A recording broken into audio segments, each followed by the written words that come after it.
everyone. Thank you so much for joining me today. My name is Emily, and this is From House to Home, where I like to share tips and advice on how to turn your four corners of a house, plain house, into a warm, welcoming, inviting home. Again, by sharing tips and advice and doing home tours. I am a realtor here in the state of Texas in Williamson County. But today's video is going to take a slightly different turn. We're gonna steer it a different direction. We're gonna talk about cars, specifically trading in your car. All right, so why am I doing this? Well, to be real, first of all, your car is an extension of your home, right? A lot of life happens, a lot of home life happens in your car. You have a lot of important discussions, a lot of great memories, road trips, dropping off the kids to and from school, events, friends, you sitting in your car in traffic, to and from work, running all your errands. The car is an extension of the home. That's how I see it. So if you are finding yourself in a position where you need to get a new car and you're trading in an old car, this video is for you. Now, I'm gonna take a little bit different approach than some other videos that I've seen. My dishwasher is running in the back, and hopefully it doesn't mess with the video too much, but here we are. It's not gonna be like tricks and schemes and how to get one up on the dealership, okay? I spent 12 years in the auto industry, okay? Cars and RVs, but I dealt with trade-ins on both. And now that I'm not in the car industry, I can share with you what I've actually shared with some of my customers and what I would share, what I would do myself, and what I would share with my best friend, my family. If they were going in and trading a car, this is the steps. These are some things that I would tell them to do so that they can go into the dealership with confidence and not get ran over. Okay, that's the last pun, I promise. So, why trade in your car? Well, I mean, it's pretty simple. You could save on money if you have a little bit of equity. There's really no such thing as equity in your car, but if you owe less than it's worth, meaning if your car is worth, $15,000 and you only owe $5,000 on it, that's a big difference, right? If you have the title in hand and you don't owe anything, when you go to purchase a new car and you're using your car that you have now at your house as a trade-in, that value is just going to come down off the price of the vehicle that you're purchasing. So you can save money there. If you're in a state like I am that has sales tax here in Texas, you are going to save on sales tax. That's mainly because you've already paid sales tax on the car that you're trading in. So you're only going to pay tax on the difference between the car that you're purchasing and the trade-in value. So just for simple numbers sake, if you're purchasing a car for $20,000, your car is worth $5,000, then you're only paying $15,000 for that car. You're only paying tax on that $15,000 instead of the $20,000. Fees and dock fees and stuff come after that. So that does not work on a lease. However, if you are leasing a vehicle and you're trading in your leased vehicle, you're not going to say, at least here in the state of Texas, I don't know that it's that much different anywhere else, but you can let me know. If you're leasing your vehicle, even though you paid taxes when you leased it, you're not going to take advantage of those tax savings when you go to trade in your car. If you purchase your lease and then trade it in, that's different. But leasing is a whole different beast. I'm not going to get into it. It would be a 2-hour video. Just kidding. Maybe an hour and a half. But anyway, let's get into it. I've got 5 things that are going to make your life so much easier. And my goal today is for you to walk away or walk into the dealership with confidence on your shoulders, because that's going to be key when you trade in your car, okay? All right, let's roll these out. I'm done. I'm sorry. I promised. All right, do your research, okay? So a little bit of a story. The whole reason I'm doing this video, besides, being in the car industry for that long, I recently had to get the value for my car for something, okay? It wasn't to trade it in, it was for something else, not trade-in related, but I found myself looking up the value of my car, right? So I went online, I went on KBB and all those sites. I even went to CarMax and got their value. And I did have to enter in some contact information. I avoided putting in my phone number and I put my email. And that was, I still get bombarded with emails to this day, and that was 2 months ago, on, spam emails saying, hey, we're still looking for good trades. So it got me thinking, man, this used to be my job. I used to be the one reaching out to those leads, to those customers, and trying to get them in the door. That's the whole purpose, is they want to get you in the door, okay? But my first piece of advice is to do your research, okay? Yes, you're gonna have to put in your information. You can avoid putting in your phone number and just go email if you want. But you need to have a good idea of where your car stands in the trade value worth, okay? KBB is gonna be your second to best friend, okay? You've got JD Power, NADA, you've got, I'm sure you could go on Auto Trader, I don't know all the sites. Edmunds, I think, is another one. CarMax, do the CarMax thing. Now CarMax, I think they limit, it's like a 7-day offer, so you have to be wary. Also be aware of this, book value changes every 30 days. So if you're like 3 months out from trading in your car, from pulling the trigger on doing anything, sure, you can do your research, but be sure that it's within a 30-day time period of when you're ready to move forward on trading in your car. Does that make sense? Because otherwise you're going to be sorely disappointed. Book values may change a little or they may change a lot. I've seen some strange things in this industry, okay? So on the CarMax thing, if you have a day to waste away, I would highly recommend going into CarMax.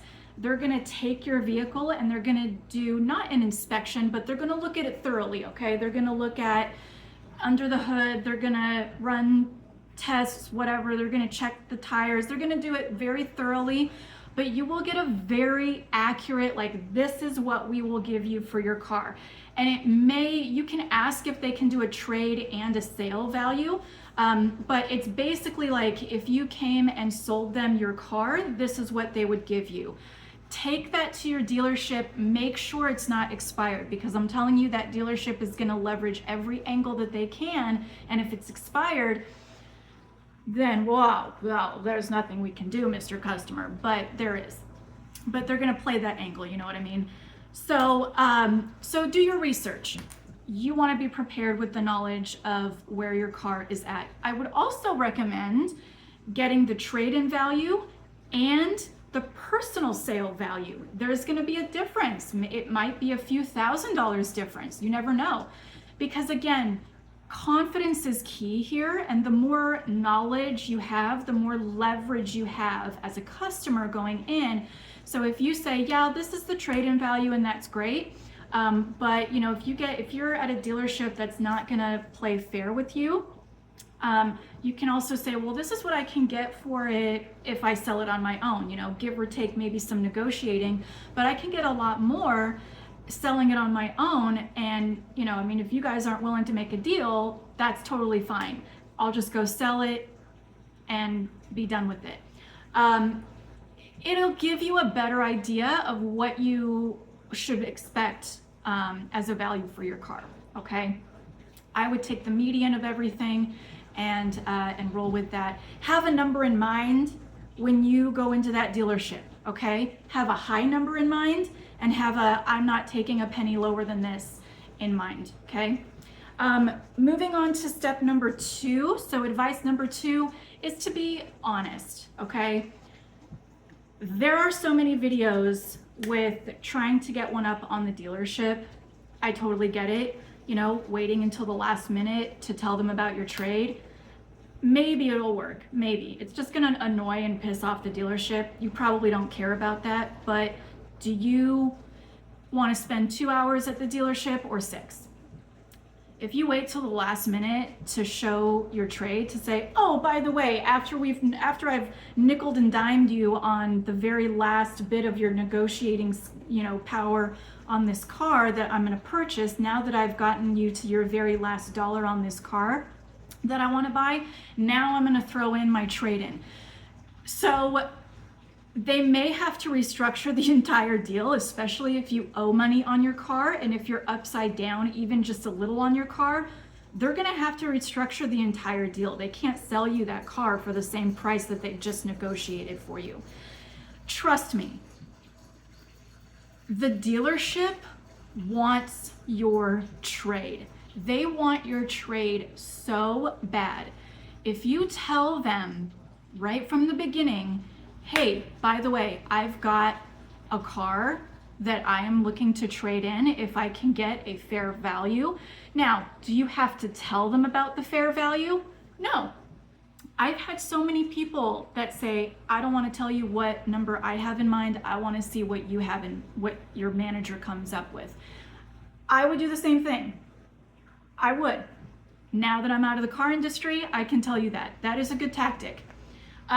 Because it tells you what is in their head. It tells you what kind of a dealership you're dealing with.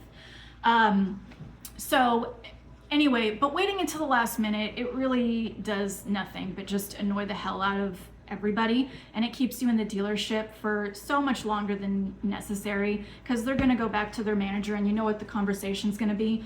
Their conversation's going to be, this asshole decided to wait even though I've asked him 50 times about a trade, and now he tells me that he's done all this research and now he has a trade that he apparently knows the value of, and he's done all this research and he's gone on to other dealership, but he's not honest with me.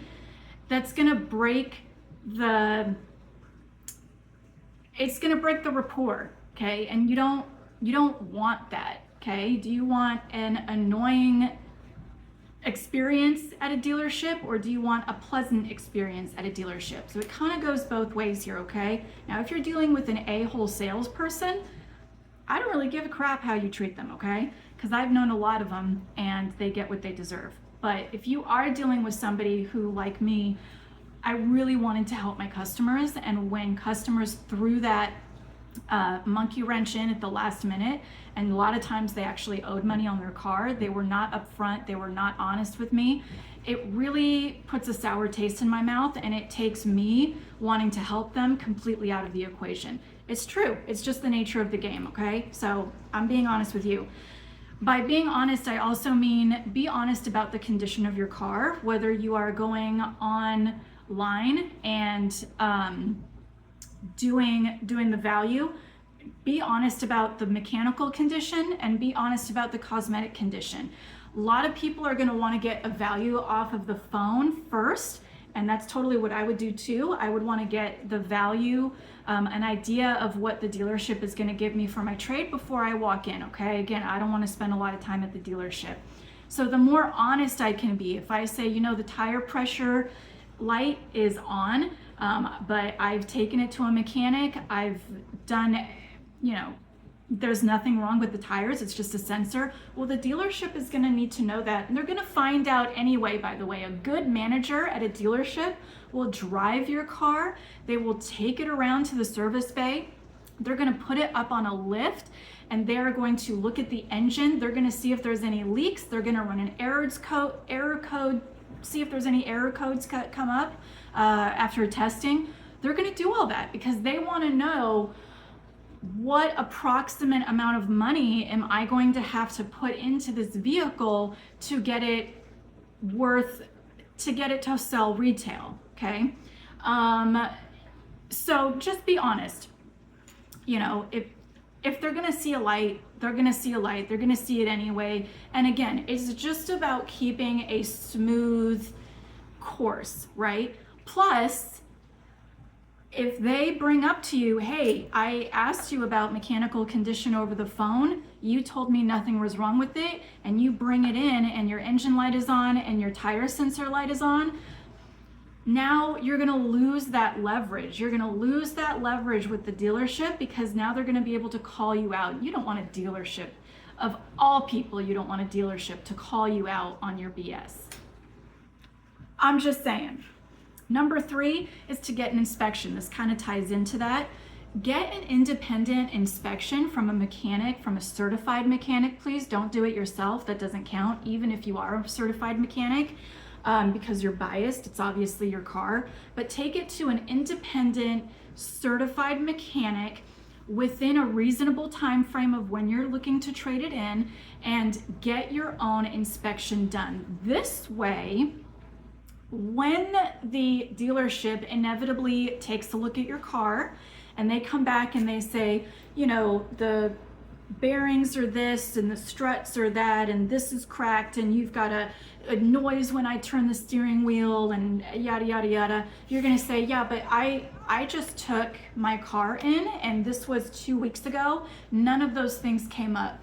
So I want to know where the discrepancy is between my certified mechanic and your manager who took 2 seconds to look at my car.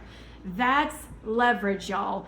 That is, I did have somebody do this to me and I never thought anybody would pull this.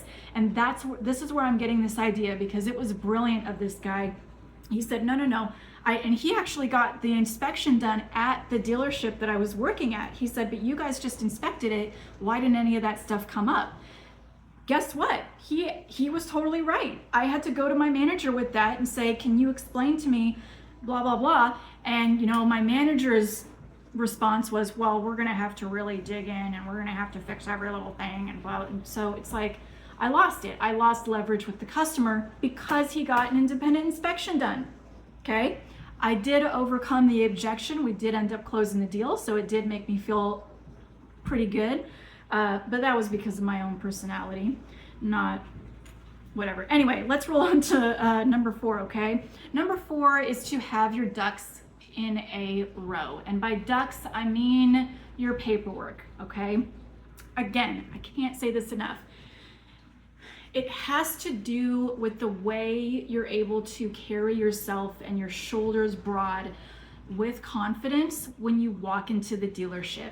If you have no freaking clue who you pay your loan to, I don't know who does that, but you would be surprised. A lot of people, I ask, who's your loan through?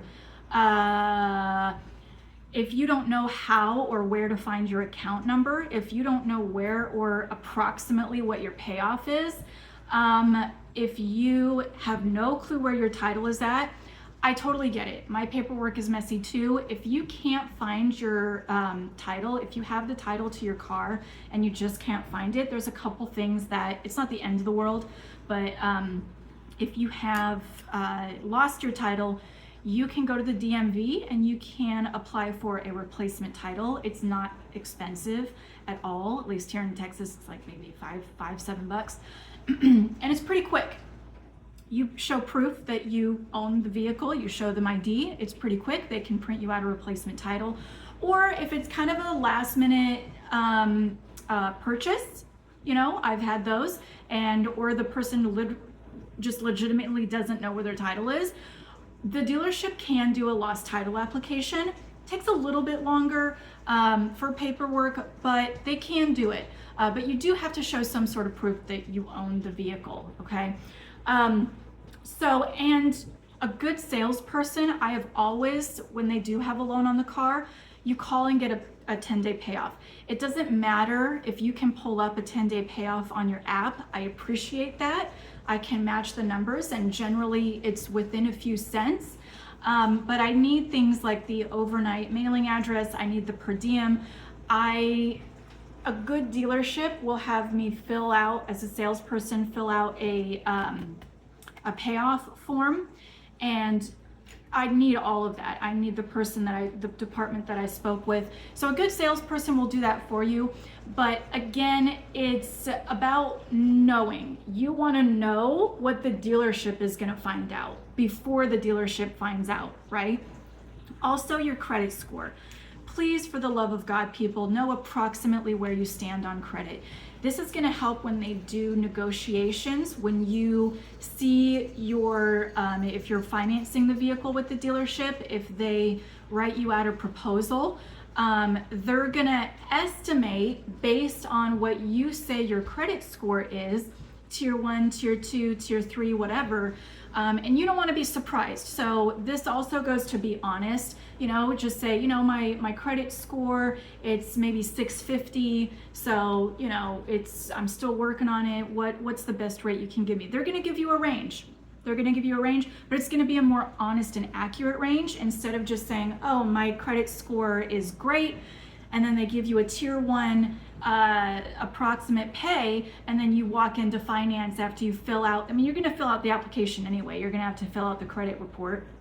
So you might as well, or the credit application, you might as well be honest, because it's going to come up. Everything is going to be divulged. You're going to be open. So again, it has to do with time. It has to do with confidence. So all of these things. And then number 5 just ties everything together, y'all. Okay. He who has the ability to walk away has the upper hand. Okay, let me say that again, because this is number 5 and this is important.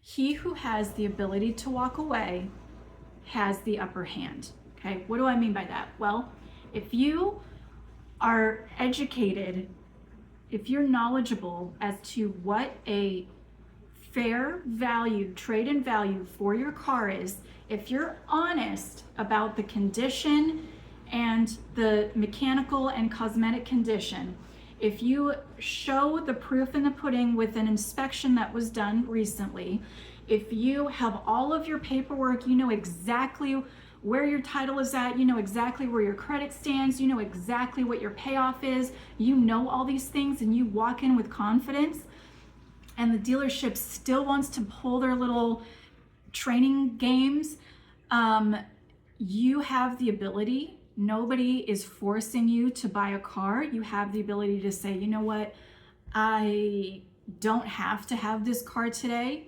I'm not in a position where it needs to happen, and I don't like the way that this is going down. You guys are not willing to, I'm willing to negotiate with you. You guys are not willing to come halfway and meet me in the middle. So I'm gonna go ahead and walk away. I'm telling you right now, you're gonna ruin that salesperson's day, because it happened to me. It absolutely happened to me. I've had people walk away because we couldn't come to an agreement, and it destroyed me for the day. I always, you don't think about the people that you sell, you think about the people that walked out the door. And, it happens. But you have leverage. That's leverage. Being able to get up and say thanks but no thanks with confidence, and know that you're making the best choice for yourself and for your family, that is key. And that's what I want you to take away from this. How does the dealership have the upper hand? Well, the dealership has the upper hand because they train for this every single day. They do this every single day, guys. They watch videos, they train, they do role play. They have systems in place. They have systems in order just for situations like this, to help them out, to help them strategize. There's nothing wrong with it. Obviously it's a business and they want to get good at their craft, but you want to be good at your craft too. They do this every single day, y'all. You maybe trade in a car every 3 to 4 years on average is what the average person gets a new car. Maybe you're the type of person who keeps their car for 10, 12, 13 years, and you've only done this once before, and this is so new to you. Well, I'm telling you right now, you do your research, you be upfront and honest, you get an independent inspection done so that you get an outside source on your vehicle. You have all of your ducks in a row, all of your paperwork, you know where you stand, and you're gonna walk in there, and if you know that the deal is not a good deal, you can walk away. Now, what if you're not in a position where you can walk away? What if you waited too long to trade in your car and now your car is not running? You have to have a car, you don't have great credit. Well, if you do all of these things, you will still have the confidence to be able to walk away if it's a terrible deal, or you're gonna get the best deal because you did all of these things. You were knowledgeable, you walked in there with confidence, and you're gonna walk out of there knowing that you did get a good deal and that and that they didn't play you like a fiddle. So I hope that this helped. I got out of the car industry and now I am a realtor in the state of Texas, the best state in the US. And if you are looking to move to the Williamson County area, if you're moving out of Williamson County, heck, if you're moving anywhere, I can actually help you look for a great and honest real estate agent. I love being a realtor. I love having that my fiduciary duty is now 100% to my client, as opposed to when I was in the car industry, my duty was to the car dealership, and I saw some great people walk through my door as a customer, and I was really able to help them out. And I'm just launching off of that desire to help people, and that's where I want to be in real estate. So anyway, that's my little plug. Please subscribe to this channel for more tips and advice and house tours. I love doing those. Those are definitely going to come up more and more as the year progresses on. And I really look forward to doing this with you. Please subscribe. I'm trying to hit some more subscribers so that you guys can get a chance to get notifications when these come up. I really enjoy doing these. I'm signing out. I'll see y'all later. Bye.